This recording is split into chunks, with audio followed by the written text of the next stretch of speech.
लइका तोरे घुघुआ खेलावे।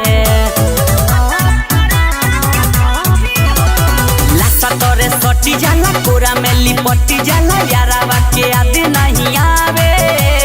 उठावा पर किस लेवे गाल धके मिस देवे लइका तोरे घुघुआ खेलावे। सखी हमरा ला सरदी में गरम चाय के कोभी ह ओकर बोलिया मलाई के टोफी ह।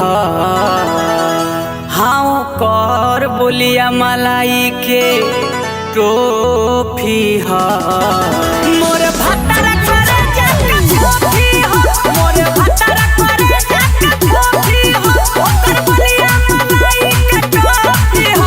मोर भत्तर करे जाके टोफी ह। मोर भत्तर करे जाके टोफी ह।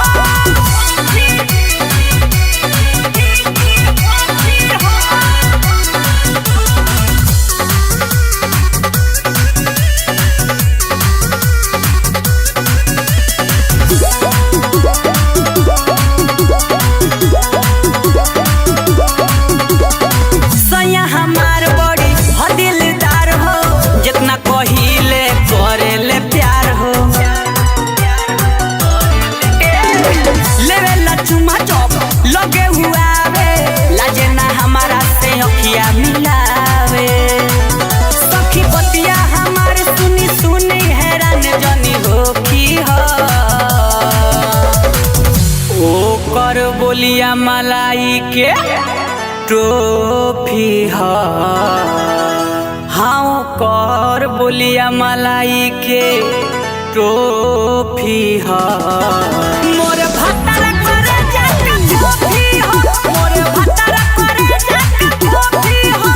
ओकर बोलिया मलाई के टोफी ह। मोर भत्तर करे जाके टोफी ह। मोर भत्तर करे जाके टोफी ह।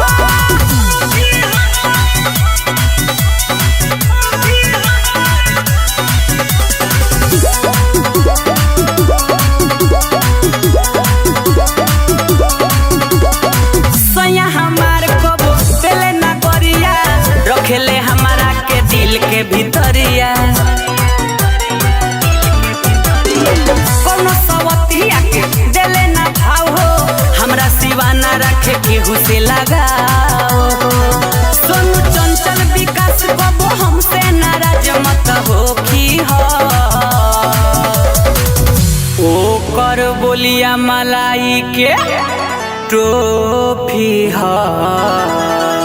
हाँ ओकर बोलिया मलाई के टोफी ह।